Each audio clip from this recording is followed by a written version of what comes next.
আপনি কি বলতে পারবেন সাকিব এবং তামিম এই দুজনকে ছাড়া বাংলাদেশ শেষ কবে কোনো আইসিসি টুর্নামেন্ট খেলেছে?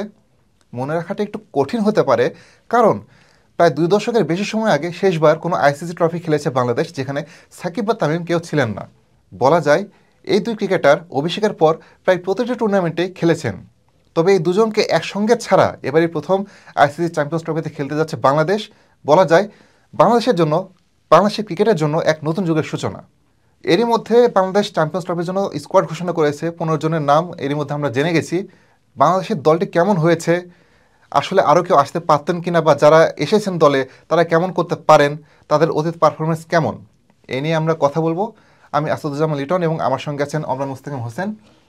শুরুতেই মুস্তাকিম ভাই আপনার কাছে চলে যাই।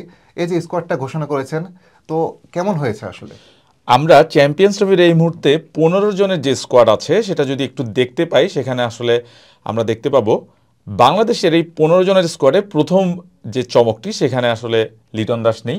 বড় চমকই বলতে হবে। লিটন দাস বাংলাদেশের অবশ্যই খুবই রিকগনাইজড একজন ব্যাটসম্যান, তাকে ছাড়া দল ঘোষণা করাটা একটা বড় চমক। এবং এর বাইরে সাকিব আল হাসান নেই।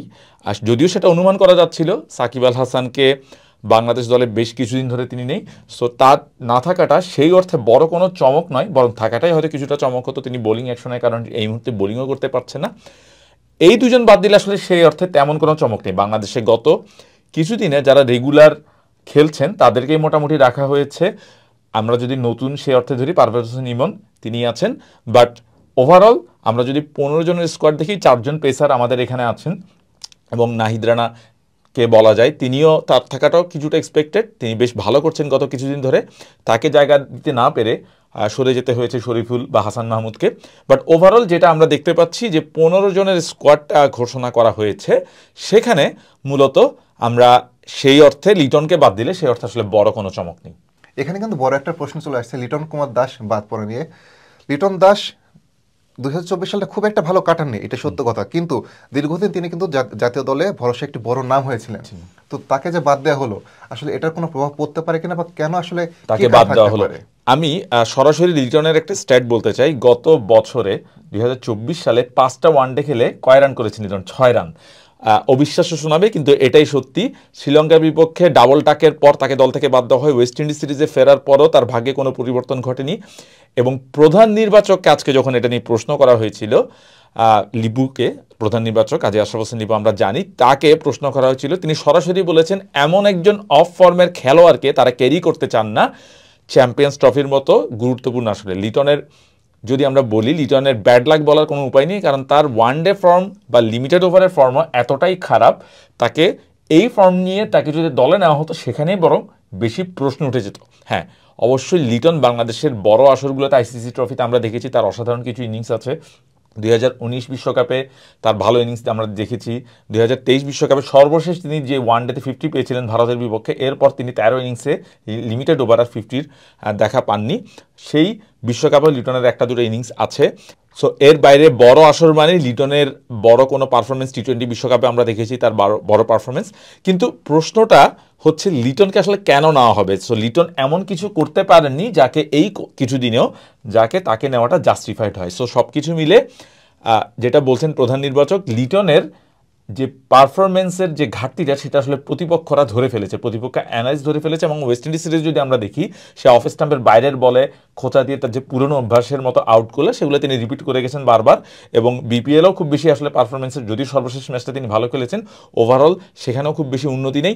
তাই সব কিছু মিলে লিটনের বাদ পড়াটা মোটেই সারপ্রাইজিং নয়, এবং সেটার একটা মোটামুটি ভালো ব্যাখ্যায় আমার মনে হয় প্রধান নির্বাচক দিয়েছেন, যেটা প্রমাণ করে যে লিটনের কেন দলে নেই এবং দুর্ভাগ্যজনক বাংলাদেশের তাকে ছাড়াই যেতে হচ্ছে চ্যাম্পিয়ন্স ট্রফিতে। তবে এখানে কি একটা প্রশ্ন চলে আসে না যে লিটনের যাকে নেওয়া হয়েছে ইমন, তো তিনি কি করলেন? লিটন কি বেটার হতে পারতেন না? কারণ ইমন কিন্তু কোনো ওয়ানডে ম্যাচ খেলেনি এখন পর্যন্ত, ডেবু হয়নি। এটা একটা বড় প্রশ্ন, আপনি খুবই একটা যৌক্তিক প্রশ্ন করেছেন। পারভেজ হোসেন ইমন কি করেছেন যে কারণে তিনি ওয়ানডে দলে? এখানে কয়েকটা জিনিস যদি আমি একটু বলি। পারভেজ হোসেন ইমনকে দীর্ঘদিন ধরে বাংলাদেশ দল কিন্তু ক্যারি করছে।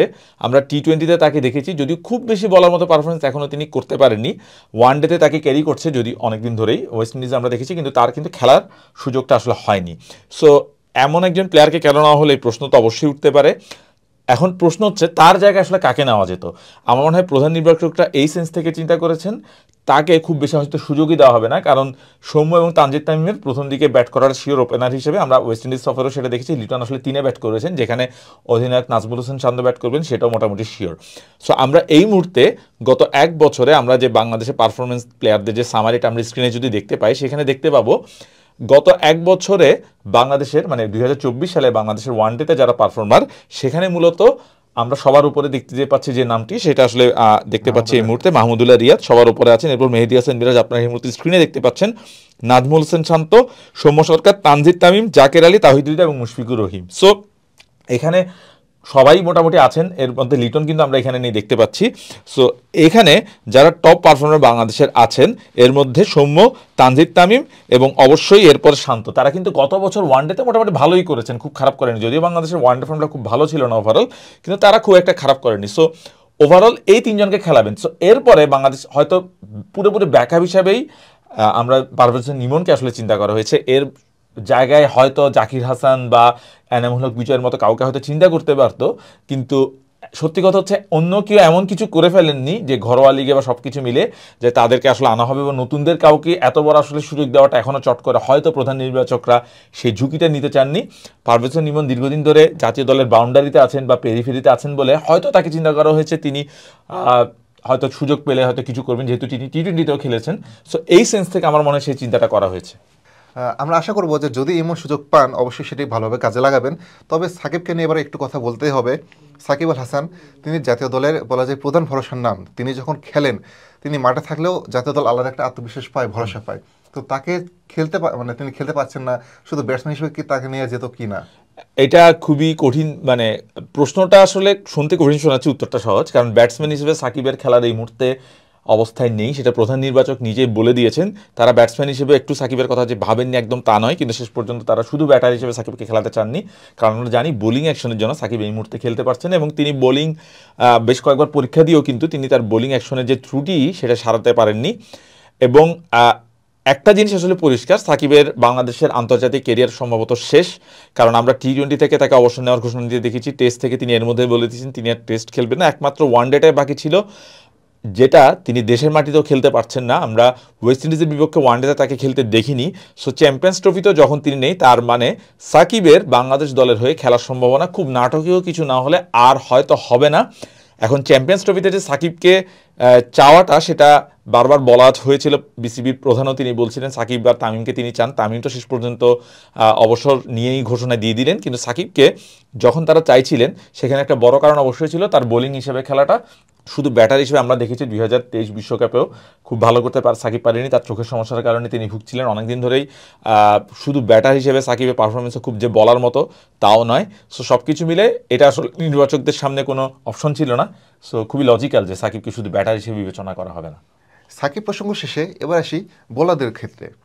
দীর্ঘদিন ধরেই বাংলাদেশের বোলাররা কিন্তু দারুণ করে যাচ্ছেন, তবে পাকিস্তানের পিচে আসলে তারা কেমন করতে পারেন, কারা কারা সুযোগ পেয়েছেন এবং তাদের নিয়ে আসলে কতটা ভরসা করতে পারে বাংলাদেশ, আপনার কি মনে হয়?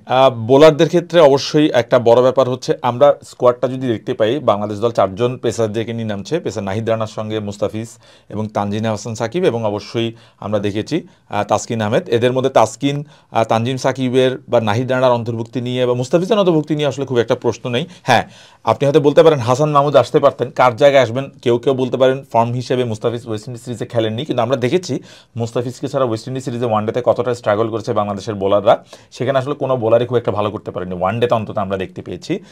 এখন প্রশ্নটা হচ্ছে এই 4 জন পেসার আমরা দেখতে পেয়েছি, এখন স্পিনারদের মধ্যে যদি কেউ আসার মতো থাকতেন আমরা সেক্ষেত্রে হয়তো নাসুম আহমেদকে আমরা দেখতে পাচ্ছি এবং রিশাদ হোসেন, এই দুজনও থাকবেন, এটা মোটামুটি এক্সপেক্টেড। একজন বাঁহাতি স্পিনার আমাদের দরকার ছিল যেহেতু সাকিব নেই। সো গত 1 বছরের আমরা যদি এই মুহূর্তে স্ক্রিনে একটু দেখতে পাই গত 1 বছরে বাংলাদেশের বোলিংয়ের পারফরমেন্স, সেখানে যদি আমরা দেখি সবচেয়ে বেশি উইকেট গত 1 বছরে তাসকিন আহমেদ পেয়েছেন, তার দলে থাকা নিয়ে কোনো প্রশ্ন নেই। মুস্তাফিজুর রহমান মাত্র 4টি ম্যাচ খেলে কিন্তু 10 উইকেট পেয়েছেন, তাই মুস্তাফিজ হয়তো সব মিলে খুব বেশি ভালো করতে পারছেন না লিমিটেড ওভারে, কিন্তু তার ওয়ানডে ফর্ম কিন্তু বেশ ভালো, এটা অন্তত পরিসংখ্যান বলছে। এবং মেহেদী হাসান মিরাজ এরপরে আছেন, এরপর রিশাদ হোসেন এবং তানজিম সাকিব, নাহিদ রানা যারা আছেন মোটামুটি এক্সপেক্টেড নামগুলো আছেন। সো এর মধ্যে আসলে নাসুম আহমেদ এরপর আছেন। আমরা গত 1 বছরে এই মুহূর্তে যে পারফরমেন্সের সামারিটা দেখলাম সেখান থেকে একটা জিনিস পরিষ্কার, ওয়ানডেতে তাসকিন বাংলাদেশের সবচেয়ে বড় স্ট্রাইক বলার, এরপর মুস্তাফিজ।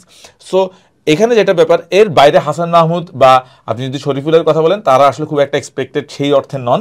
এবং এদের মধ্যে এর বাইরে যদি আপনি শেখ মাহাদির মতো কাউকে আনতে যান, সেটা একটা আউটসাইড বেট হবে। এখন প্রশ্ন হচ্ছে, আপনি যেটা আরেকটা প্রশ্ন করলেন যে পাকিস্তানের পিচে কেমন করতে পারে, খুবই কঠিন। কারণ বাংলাদেশ একটা ম্যাচ আমরা জানি দুবাইতে খেলবে, এবং পাকিস্তানে যে রাওয়ালপিন্ডিতে যে দুটো ম্যাচ খেলবে খুবই ফ্ল্যাট উইকেট, সেখানে আমরা দেখেছি 300-র বেশি রান করেও ইজিলি চেস করে ফেলেছে দলগুলো। সো অবশ্যই বাংলাদেশের বোলারদের জন্য কঠিন একটি পরীক্ষা। আমরা ফ্ল্যাট উইকেটে বাংলাদেশের বোলারদের প্রায় কম বেশি সবাইকে স্ট্রাগল করতে দেখেছি ওয়েস্ট ইন্ডিজে। হ্যাঁ, বলতে পারেন শেখ মেহেদির মতো কেউ হয়তো ফ্ল্যাট উইকেটে বেশ ভালো হতে পারতেন, কিন্তু এই মুহূর্তে আমার ধারণা নির্বাচকরা সেরকম ঝুঁকি নিতে চাননি, যেহেতু ওয়ানডে সেটআপে তিনি কিছুদিন ধরে নেই। সো নাসুম এবং রিশাদের উপর স্পিন ডিপার্টমেন্টে আমাদের কাজটা রাখতে হবে, এবং মেহেদী হাসান মিরাজ তো অবশ্যই আছেন। সো সব কিছু মিলে এই হচ্ছে বাংলাদেশের বোলারদের অবস্থা। দেখতে দেখতে আমরা শেষ পর্যায়ে চলে এসেছি। বাংলাদেশ ছাড়া কিন্তু এখন পর্যন্ত আরও দুটি দেশ তাদের স্কোয়াড ঘোষণা করেছে, ইংল্যান্ড এবং নিউজিল্যান্ড।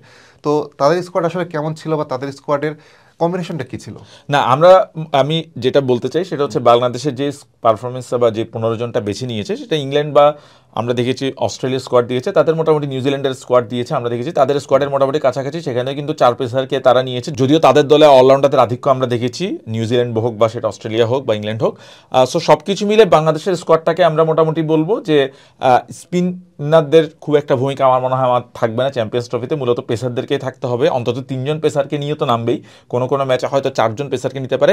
একটা জিনিস একটু মনে করে দিতে চাই, এই চ্যাম্পিয়ন্স ট্রফির দলের কিন্তু সামনের মাসের 12 তারিখ পর্যন্ত পরিবর্তনের সম্ভাবনা আছে, বা ইনজুরি কেউ হলে। সো 4 জন পেসার আপাতত আছে। তবে আমার কেন যেন মনে হয়, যদি বাংলাদেশের এক্সট্রা কোনো পেসারের দরকার হয়, হয়তো পারভেজ হোসেন ইমনকে জায়গা করে নিতে কোনো এক্সট্রা পেসার চলেও আসতে পারেন শেষ মুহূর্তে, যেহেতু আরও কিছুটা সময় আছে, এবং ইমন যেহেতু এখনো ওয়ানডেতে ডেবিউ হয়নি। সো এই মুহূর্তে এটাই আমার কাছে মনে হচ্ছে যে অন্য দলগুলোর সাথে কম্পেয়ার করলে বাংলাদেশ মোটামুটি কাছাকাছি কম্বিনেশনের প্লেয়ারই বেছে নিয়েছে। এখন সামনে 11টা কী হবে সেটা এখন দেখার অপেক্ষা। প্যাভিলিয়নের বিশ্লেষণ শেষ। বাংলাদেশ দলে বা বাংলাদেশ স্কোয়াডে আপনার কি মতামত, কে কে আসতে পারতেন বা কাকে কাকে নেওয়া যেত, এই বিষয়টি নিয়ে কিন্তু মন্তব্য জানাতে পারেন আপনারাও। এ সংক্রান্ত আরও ভিডিওর জন্য প্যাভিলিয়নের সঙ্গে থাকুন। আমাদের ফেসবুক পেজ ফলো করার পাশাপাশি ইউটিউবে সাবস্ক্রাইব করতে পারেন। প্যাভিলিয়নের সঙ্গে থাকার জন্য ধন্যবাদ।